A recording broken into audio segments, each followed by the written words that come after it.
ராமானுஜாச்சாரியார், சங்கராச்சாரியார் ஆகியோர் ஒரு ஒற்றுமை உணர்வை ஏற்படுத்தி இருக்கிறார்கள். அந்த ஒற்றுமை உணர்வை நாம் பாதுகாத்து வளர்த்திட வேண்டும். பழமையான ஒரு விஷயம் உள்ளது. அது என்னவென்றால் தமிழ் மொழி. இந்த தமிழ் மொழியின் பழம் பெருமையை நாம் உலகிற்கு எடுத்து சொல்ல வேண்டும். இந்தியாவிலே இப்படிப்பட்ட ஒரு பழமையான மொழி இருக்கிறது என்பதை கேட்டு உலக மக்கள் மிகவும் ஆச்சரியமடைகிறார்கள். நல்னே நமத் நலன்.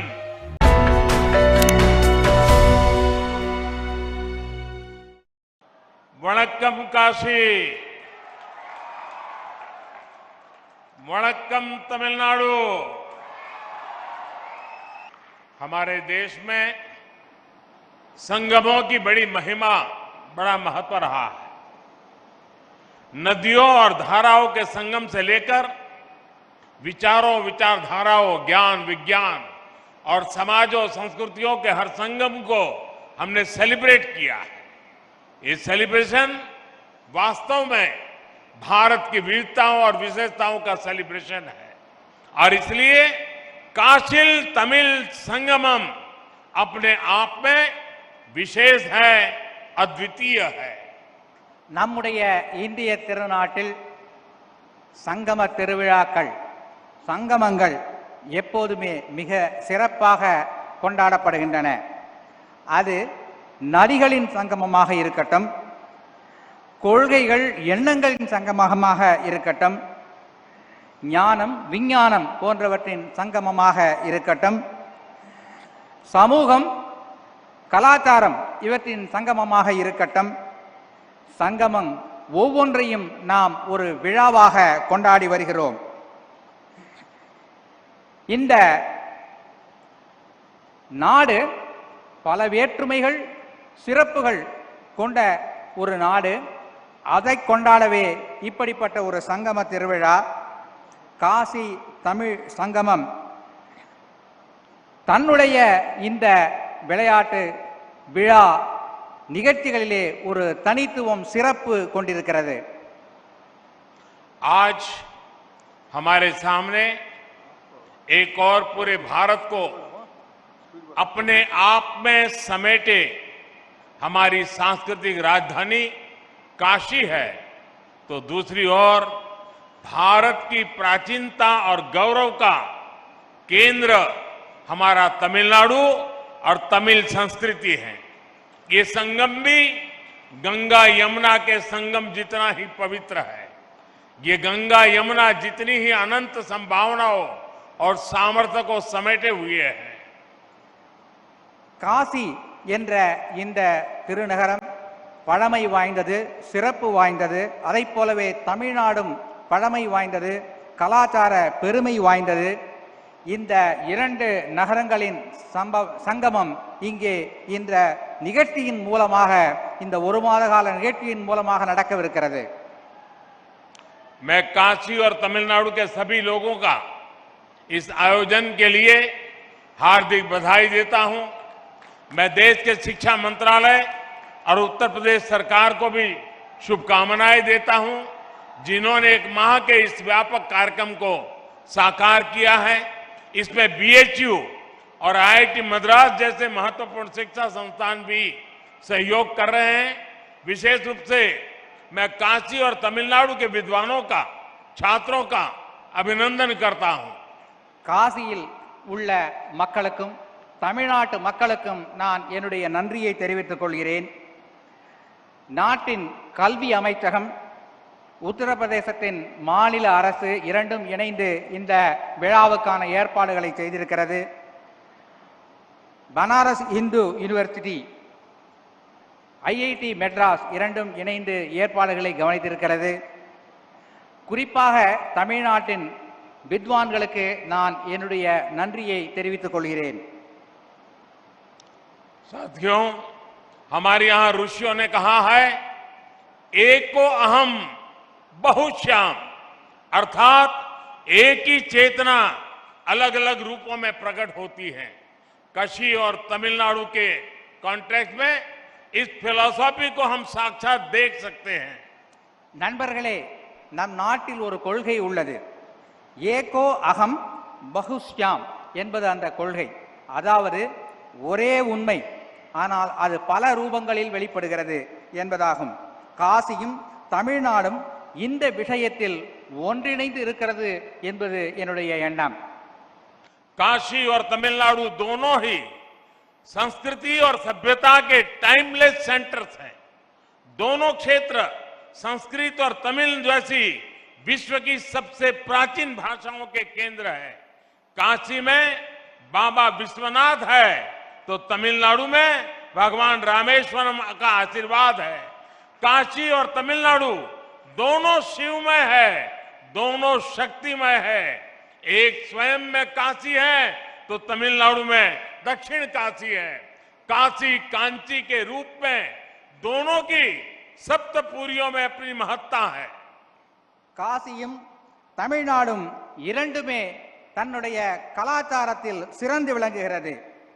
இரண்டு இடங்களும் வடமொழி சம்ஸ்கிருதம், தமிழ் இரண்டு மொழிகளிலும் சிறந்து விளங்குகிறது.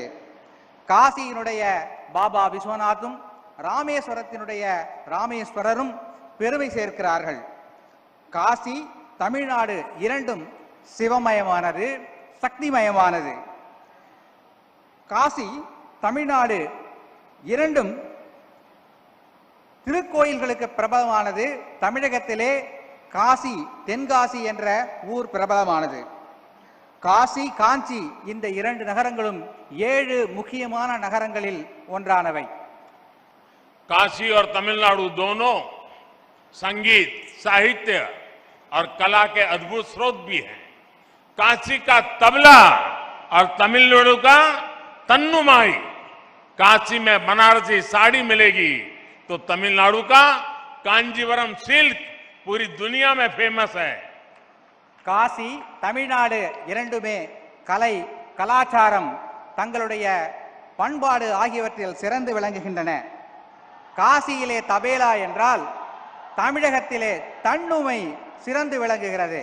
காசியிலே காசிப்பட்டு சிறந்தது என்றால் தமிழகத்திலே காஞ்சிப்பட்டு சிறந்து விளங்குகிறது. दोनों भारतीय अध्यात्म के सबसे महान आचार्यों की जन्मभूमि और कर्मभूमि है। काशी भक्त तुलसी की धरती तो तमिलनाडु संत तिरुवल्लुवर की भक्ति भूमि।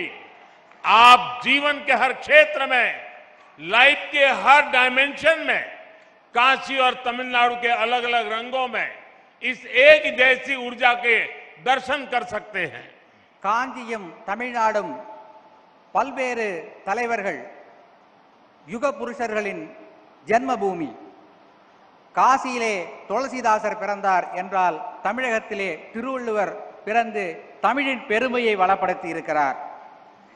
உங்களுடைய வாழ்க்கையில் பல்வேறு வகையான தத்துவங்களை இந்த காசியும் தமிழ்நாடும் அளிக்க வல்லது என்பதை நான் சொல்ல விரும்புகிறேன்.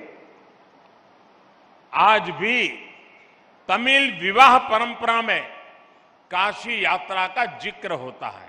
यानी तमिल युवाओं के जीवन की नई यात्रा से काशी यात्रा को जोड़ा जाता है। ये है तमिल दिलों में काशी के लिए अविनाशी प्रेम, जो न अतीत में कभी मिटा न भविष्य में कभी मिटेगा। यही एक भारत श्रेष्ठ भारत की वो परंपरा है जिसे हमारे पूर्वजों ने जिया था, और आज ये काशी तमिल संगमम फिर से उसके गौरव को आगे बढ़ा रहा है। தமிழகத்தின் திருமணங்களிலே காசி யாத்திரை என்று ஒரு நிகழ்ச்சி உண்டு. தன்னுடைய வாழ்க்கையின் ஒரு புதிய அத்தியாயத்தை தொடங்கும் முன்னர் திருமணத்தின் மணமகன் காசி யாத்திரை செல்வதாக அங்கே ஒரு வழக்கம் உண்டு. இவ்வாறு காசிக்கும் தமிழ்நாட்டிற்கும் இடையே ஒரு நீண்ட பந்தம் நெடுங்காலமாக இருந்து வருகிறது. साथियों, काशी के निर्माण में, काशी के विकास में भी तमिलनाडु ने अभूतपूर्व योगदान दिया है। तमिलनाडु में जन्मे डॉक्टर सर्वपल्ली राधाकृष्णन बीएचयू के पूर्व कुलपति थे। उनके योगदान को आज भी बीएचयू याद करता है। श्री राजेश्वर शास्त्री जैसे तमिल मूल के प्रसिद्ध वैदिक विद्वान काशी में रहे। उन्होंने रामघाट पर सांगवेद विद्यालय की स्थापना की। ऐसे ही पट्टाभिराम शास्त्री जी, जो कि हनुमान घाट में रहते थे, उन्हें भी काशी के लोग याद करते हैं। காசியை நிர்மாணித்ததில் காசியின் வளர்ச்சியில் தமிழர்களின் பங்கு பல உள்ளது. எடுத்துக்காட்டாக சர்வப்பள்ளி ராதாகிருஷ்ணன் அவர்கள் பனாரஸ் இந்து யூனிவர்சிட்டியின் வளர்ச்சிக்கு பெரும் பங்காற்றியுள்ளார். இதனை இன்றும் பனாரஸ் இந்து யூனிவர்சிட்டி நினைத்து பார்க்கிறது. இவர் மட்டுமல்ல, ராஜேஸ்வர் சாஸ்திரி என்பவர் ராம்காட் பகுதியில் ஒரு சாமவேத பாடசாலை நிறுவி இங்கே வேதம் வளர துணை புரிந்திருக்கிறார். மேலும் பட்டாபிராம் சாஸ்திரி என்பவர் ஹனுமான்காட் பகுதியில் வாழ்ந்து அங்கே ஒரு திருக்கோவிலையும் நிர்மாணித்திருக்கிறார். आप काशी भ्रमण करेंगे तो देखेंगे कि हरिश्चंद्र घाट पर काशी काम कोटीश्वर पंचायतन मंदिर है, जो कि एक तमिलियन मंदिर है। केदार घाट पर भी 200 वर्ष पुराना कुमार स्वामी मठ है तथा मार्कंडेय आश्रम है। यहां हनुमान घाट और केदार घाट के आसपास बड़ी संख्या में तमिलनाडु के लोग रहते हैं, जिन्होंने पीढ़ियों से काशी के लिए अभूतपूर्व योगदान दिए हैं।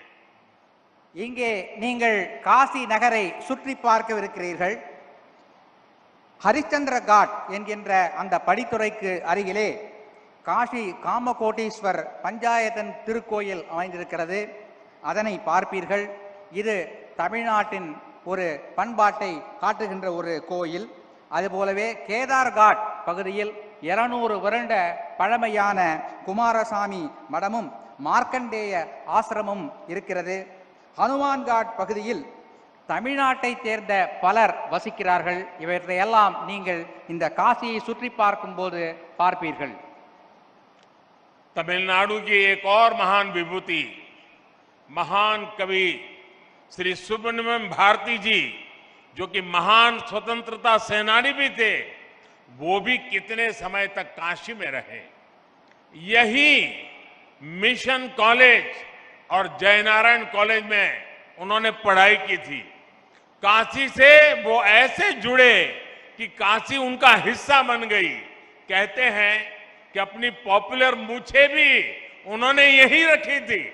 ऐसे कितने ही व्यक्तित्वों ने, कितनी ही परंपराओं ने, कितनी ही आस्थाओं ने काशी और तमिलनाडु को राष्ट्रीय एकता के सूत्र से जोड़कर रखा है। अब बीएचयू ने सुब्रमण्यम भारती के नाम से चेयर की स्थापना करके अपना गौरव और बढ़ाया है। தமிழ்நாட்டை சேர்ந்த மற்றொரு மிகவும் முக்கியமான நபர் மகாகவி சுப்பிரமணிய பாரதியார் இங்கே காசியிலே வாழ்ந்திருக்கிறார். பல ஆண்டு காலம் வாழ்ந்திருக்கிறார்.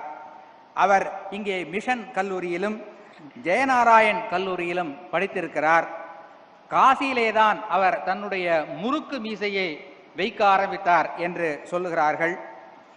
நம்முடைய பனாரஸ் இந்து யூனிவர்சிட்டி பாரதியார் இருக்கை என்ற ஒரு இருக்கையை ஏற்படுத்தி பாரதியாரையும் தமிழையும் சிறப்பிக்கவிருக்கிறது.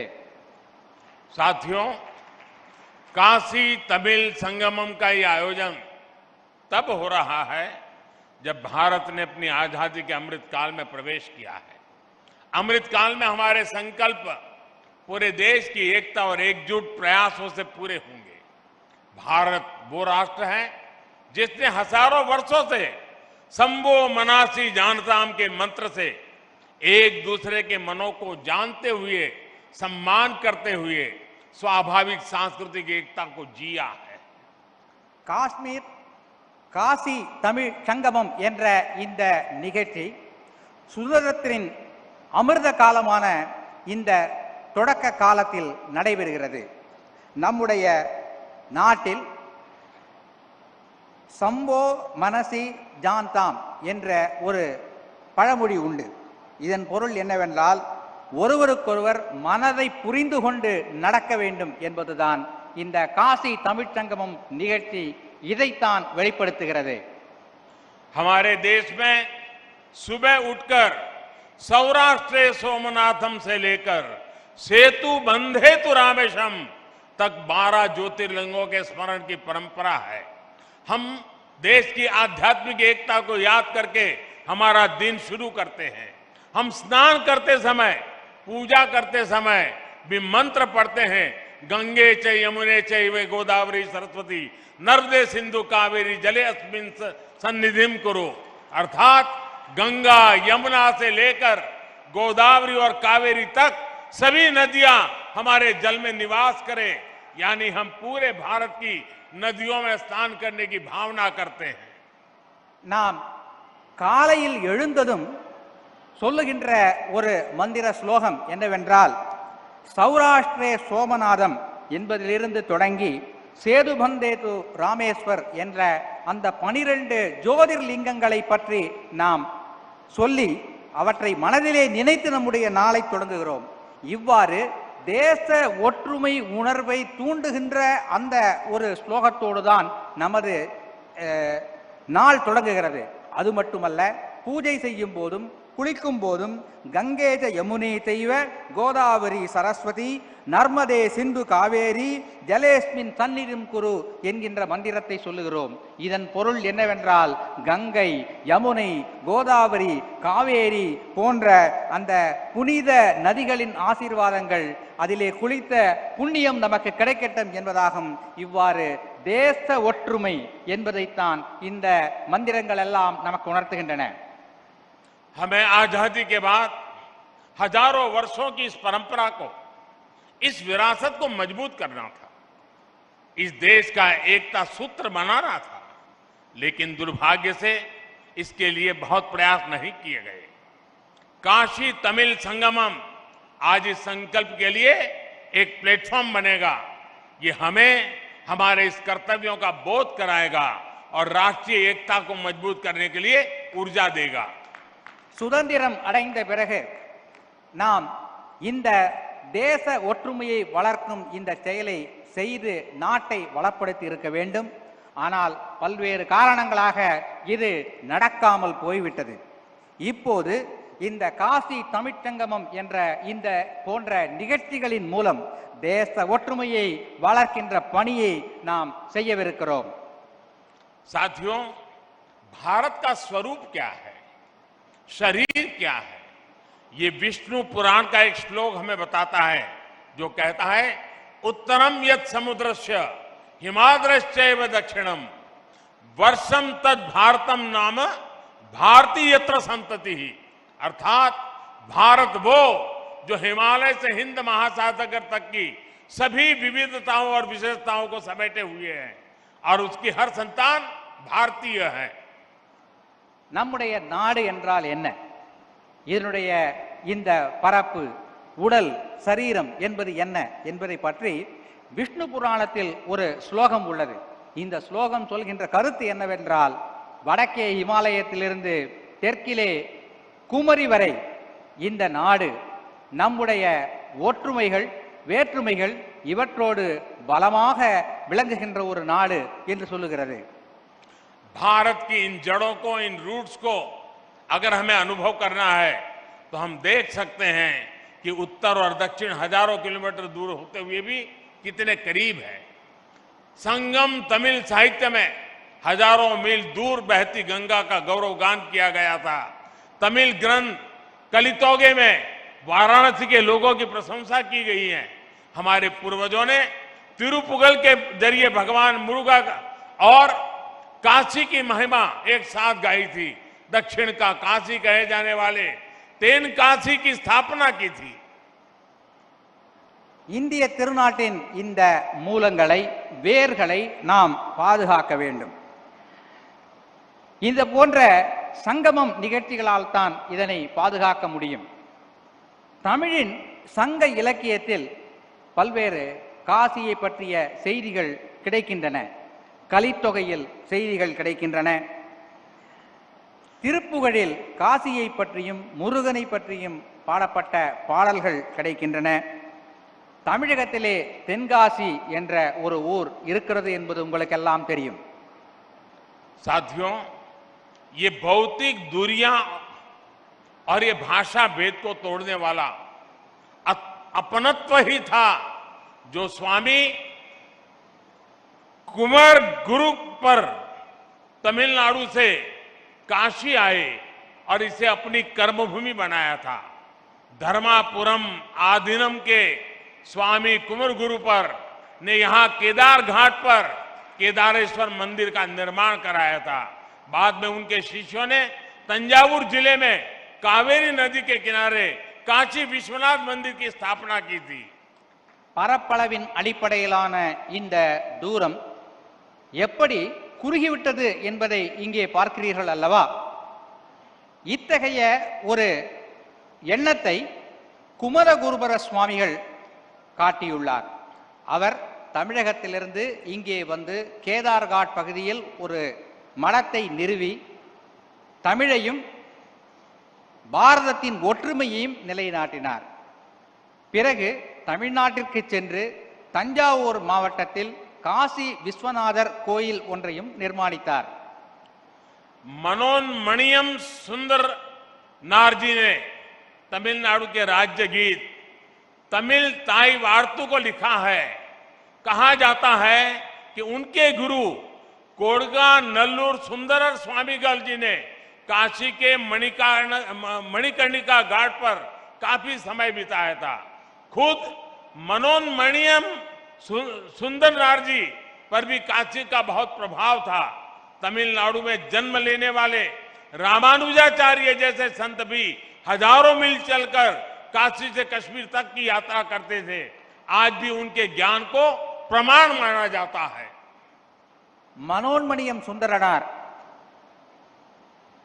அவருடைய குருநாதர். மனோன்மணியம் சுந்தரனார் தமிழ்தாய் வாழ்த்தினை எழுதியவர். அவருடைய குருநாதர் கோடகநல்லூர் சுந்தர சுவாமிகள் என்று அழைக்கப்படுபவர் இங்கே மணிகர்ணிகா காட் என்கின்ற அந்த படித்துறை அருகிலே வந்து சில காலம் வாழ்ந்து அங்கே ஒரு திருக்கோவிலையும் அமைத்திருக்கிறார். श्री राजगोपालाचारी जी की लिखी रामायण और महाभारत से दक्षिण से उत्तर तक पूरा देश आज भी इंस्पिरेशन लेता है।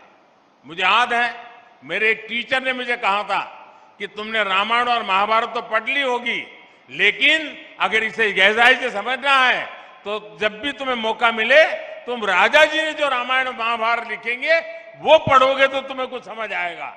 मेरा अनुभव है रामानुजाचार्य और शंकराचार्य से लेकर राजा जी और सर्वपल्ली राधाकृष्ण जी तक दक्षिण के विद्वानों ने भारतीय दर्शन को समझे बिना हम भारत को नहीं जान सकते। ये महापुरुष है, उनको हमें समझना होगा। தமிழகத்தின் சக்கரவர்த்தி ராஜகோபாலாச்சாரியார் அவர்கள் ராமாயணத்தையும் மகாபாரதத்தையும் எழுதியிருக்கிறார். என்னுடைய ஆசிரியர் எங்களிடத்திலே சொன்னார், நீ ராமாயணத்தையும் மகாபாரதத்தையும் படித்திருக்கலாம், ஆனால் சக்கரவர்த்தி ராஜகோபாலாச்சாரியார் எழுதிய இந்த இரு காவியங்களையும் நீ படிக்கவில்லை என்றால் அது முழுமை பெறாது என்று அவர் சொன்னார். என்னுடைய அனுபவத்தில் ராமானுஜாச்சாரியார், சங்கராச்சாரியார் ஆகியோர் தென்னகத்திலிருந்து வட இந்தியா வந்து காசி காஷ்மீர் முதல் சென்று இங்கே ஒரு ஒற்றுமை உணர்வை ஏற்படுத்தி இருக்கிறார்கள். அந்த ஒற்றுமை உணர்வை நாம் பாதுகாத்து வளர்த்திட வேண்டும். साथियों, आज भारत ने अपनी विरासत पर गर्व का पंच प्राण सामने रखा है। दुनिया में किसी भी देश के पास कोई प्राचीन विरासत होती है तो वो देश उस पर गर्व करता है, उसे गर्व से दुनिया के सामने प्रमोट करता है। हम इजिप्ट के पिरामिड से लेकर इटली के कोलोसियम और पीसा की मीनार तक ऐसे कितने ही उदाहरण देख सकते हैं। பாரதத்தின் பழம் பெருமையை, பழைய கால வளர்ச்சியை நாம் இன்று பார்க்கிறோம். உலகத்தில் உள்ள பல நாடுகள் தங்களிடம் உள்ள பழமையான சில செய்திகளை உலகிற்கு வெளிச்சம் போட்டு காட்டுகின்றன. எடுத்துக்காட்டாக எகிப்தில் உள்ள பிரமிடுகள், இத்தாலியில் உள்ள கொலாசியம் போன்றவை. இவற்றையெல்லாம் உலகிற்கு எடுத்து அவர்கள் சொல்லுகிறார்கள். हमारे पास भी दुनिया की सबसे प्राचीन भाषा तमिल है। आज तक ये भाषा उतनी ही पॉपुलर है, उतनी ही लाइव है। दुनिया में लोगों को पता चलता है कि विश्व की ओल्डेस्ट लैंग्वेज भारत में है तो उन्हें आश्चर्य होता है, लेकिन हम उसके गौरवगान में पीछे रहते हैं। இந்தியாவிலும் நம்முடைய திருநாட்டிலும் பழமையான ஒரு விஷயம் உள்ளது. அது என்னவென்றால் தமிழ் மொழி. இந்த தமிழ் மொழியின் பழம் பெருமையை நாம் உலகிற்கு எடுத்து சொல்ல வேண்டும். இந்தியாவிலே இப்படிப்பட்ட ஒரு பழமையான மொழி இருக்கிறது என்பதை கேட்டு உலக மக்கள் மிகவும் ஆச்சரியமடைகிறார்கள். அந்த மொழியை நாம் கௌரவம் தந்து வளர்க்க வேண்டும், பாராட்ட வேண்டும். ये हम 130 करोड़ देशवासियों की जिम्मेदारी है कि हमें तमिल की इस विरासत को बचाना भी है, उसे समृद्ध भी करना है। अगर हम तमिल को भुलाएंगे तो भी देश का नुकसान होगा, और तमिल को बंधनों में बांध कर रखेंगे तो भी इसका नुकसान है। हमें याद रखना है, हम भाषा भेद को दूर करें, भावनात्मक एकता कायम करें. இந்திய திருநாட்டின் 130 கோடி மக்களின் கடமை தமிழ் மொழியை காக்க வேண்டும். நாம் தமிழ் மொழியை காக்க தவறினால் நம் நாட்டிற்கு நஷ்டம் ஏற்படும். அவ்வாறு தமிழ் மொழியை காக்க தவறினால் தமிழ் மொழிக்கும் நஷ்டம் ஏற்படும். எனவே நம் இடையே உள்ள மொழி பேதங்களை எல்லாம் தவிர்த்து தமிழ் மொழி போன்ற பழமையான மொழியை நாம் பாதுகாத்து வளர்த்திட வேண்டும். साथियों, काशील तमिल संगमम मैं मानता हूं ये शब्दों से ज्यादा अनुभव का विषय है. अपनी इस काशी यात्रा के दौरान आप उनकी मेमोरी से जुड़ने वाले हैं तो आपके जीवन की पूंजी बन जाएंगे. मेरे काशीवासी आपके सत्कार में कोई कमी नहीं छोड़ेंगे. நண்பர்களே, இந்த காசி தமிழ்ச்சங்கம் என்பது நான் நினைக்கிறேன் வார்த்தைகளால் சொல்லிவிட முடியாத ஒரு அனுபவமாக உங்களுக்கு இருக்கும். இந்த அனுபவங்களையும் நினைவுகளையும் சுமந்து கொண்டு நீங்கள் உங்களுடைய ஊருக்கு திரும்பிச் செல்வீர்கள் என்று நான் உறுதியாக நம்புகிறேன். அத்தகைய எண்ணத்தை, நினைவினை இந்த காசி நகரத்து மக்கள் உங்களுக்கு அளிப்பார்கள் என்ற உறுதியான நம்பிக்கை எனக்கு இருக்கிறது. मैं चाहता हूं तमिलनाडु और दक्षिण के दूसरे राज्यों में भी इस तरह के आयोजन हो, देश के दूसरे हिस्सों से लोग वहां जाएं, भारत को जिए, भारत को जाने. मेरी कामना है काशी तमिल संगमम इससे जो अमृत निकले उसे युवा के लिए रिसर्च और अनुसंधान के जरिए आगे बढ़ाएं. ये बीज आगे राष्ट्रीय एकता का वटवृक्ष बने. राष्ट्रहित ही हमारा हित है. नट नलने नमद नलन, ये मंत्र हमारे देशवासी का जीवन मंत्र बनना चाहिए. इसी भावना के साथ आप सभी को एक बार फिर ढेरों शुभकामनाएं.